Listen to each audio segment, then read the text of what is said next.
September মাসে দেশে পণ্য রপ্তানি বেড়েছে 16%। জাতীয় রাজস্ব বোর্ড এনবিআর থেকে পণ্য রপ্তানির এই তথ্য পাওয়া গেছে। সংস্থাটির হিসেব অনুযায়ী সেপ্টেম্বরে $386 কোটি পণ্য রপ্তানি হয়েছে। যদিও এই হিসাবের মধ্যে রপ্তানি প্রক্রিয়াকরণ অঞ্চলের প্রচ্ছন্ন রপ্তানি এবং নমুনা রপ্তানির তথ্য যোগ করা হয়েছে।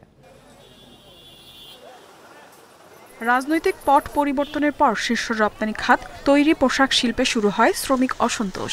এতে সাভারের আশুলিয়ার বড় শিল্প গোষ্ঠীর কারখানাগুলোতে গত 1 মাস উৎপাদন ব্যাহত হয়।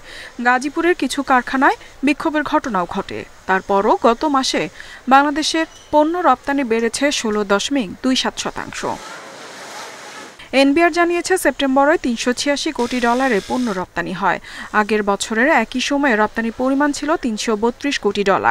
সেই হিসেবে গত মাসে রপ্তানি বেড়েছে $54 কোটি। সব মিলিয়ে চলতি 2024-25 অর্থ বছরের প্রথম 3 মাসে 1175 কোটি পণ্য রপ্তানি হয়েছে। এই রপ্তানি গত বছরের একই সময়ের তুলনায় 7.89% বেশি। বাংলাদেশ ব্যাংক গত জুলাইয়ে হঠাৎ করে প্রকৃত পণ্য রপ্তানির ভিত্তিতে লেনদেন ভারসাম্যের তথ্য প্রকাশ করে। সে সময়ের হিসেবে বড় ধরনের গরমিলের তথ্য আসে। এ নিয়ে দেশি বিদেশি বিভিন্ন সংস্থা থেকেও প্রশ্নের মুখে পড়তে হয়েছে। ইফাতারা, ইন্ডিপেন্ডেন্ট নিউজ।